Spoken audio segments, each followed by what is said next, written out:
Hello hello, je suis de retour sur YouTube avec un tutoriel maquillage plutôt de saison.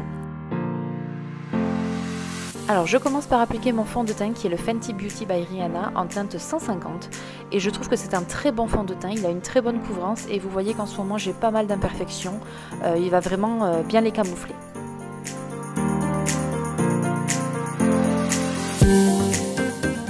Donc on passe à l'anti-cerne et j'ai choisi d'utiliser le Naked Skin d'Urban Decay en teinte fer. Je trouve que c'est un super bon anti-cerne, il illumine plutôt bien le dessous de l'œil tout en cachant les cernes et surtout il a un côté un petit peu hydratant donc il ne marque pas les ridules. Je poudre mon anti-cerne avec cette poudre translucide de NARS, je fais une sorte de baking assez léger. Pour creuser un petit peu mes joues, je vais utiliser le Contour Kit de chez Anastasia Beverly Hills. Le fard Fawn qui est un petit peu marronné grisâtre va me permettre vraiment d'affiner mes joues.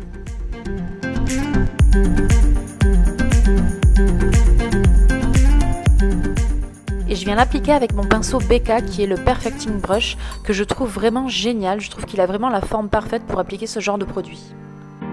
Donc pour le blush, je vais utiliser le blush Tiger Lily de chez BK, qui est un blush dans les tons orangés. Je l'aime vraiment beaucoup, il a une super pigmentation et il est à la fois très lumineux. Donc pour terminer le teint, je vais utiliser le Champagne Pop de chez BK, qui est mon highlighter préféré. Je vais venir le mettre sur le haut de mes pommettes, sur le nez, le bout du nez et au-dessus de mes lèvres. On passe aux yeux. Donc pour les yeux, j'ai choisi d'utiliser un Paint Pot en tant que base. Donc c'est un Paint Pot de couleur chair. Donc pour ce look automnal, j'ai choisi d'utiliser la Naked Heat d'Urban Decay qui est une de mes palettes favorites, elle est sublime. Et je prends le fard Saucide. Je vais venir l'appliquer dans le creux de paupière et bien le l'estomper pour vraiment qu'il n'y ait aucune démarcation.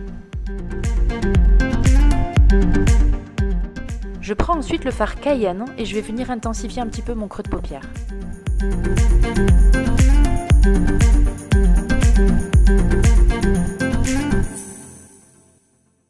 Je poursuis avec l'application du fard Enfuego et je vais vraiment me concentrer sur le coin externe de mon œil.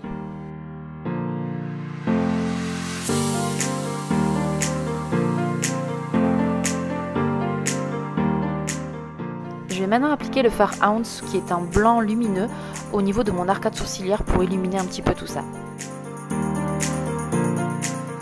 Je termine par l'application du fard Hit de Ville qui est vraiment le fard de ce maquillage. Je viens l'appliquer en aplat sur toute ma paupière mobile. Alors vous voyez, je dépose vraiment le fard en aplat, je tapote. Je ne viens surtout pas faire des allers-retours pour éviter les chutes.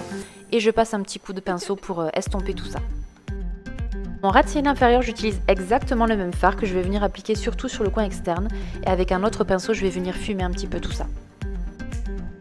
Et je viens appliquer un tout petit peu de fard Ounce dans le coin interne pour illuminer mon regard. Pour le liner, je n'avais pas ce qu'il me fallait, donc je vais commencer par utiliser un Aqua Shadow de Make Up For Ever sur un pinceau pour commencer à tracer mon trait de liner. Et par-dessus, je vais appliquer ce fard qui est le fard Loaded de Urban Decay qui est sublime. Je vais l'appliquer avec un autre pinceau pour vraiment avoir ce côté un petit peu métallique de mon eyeliner.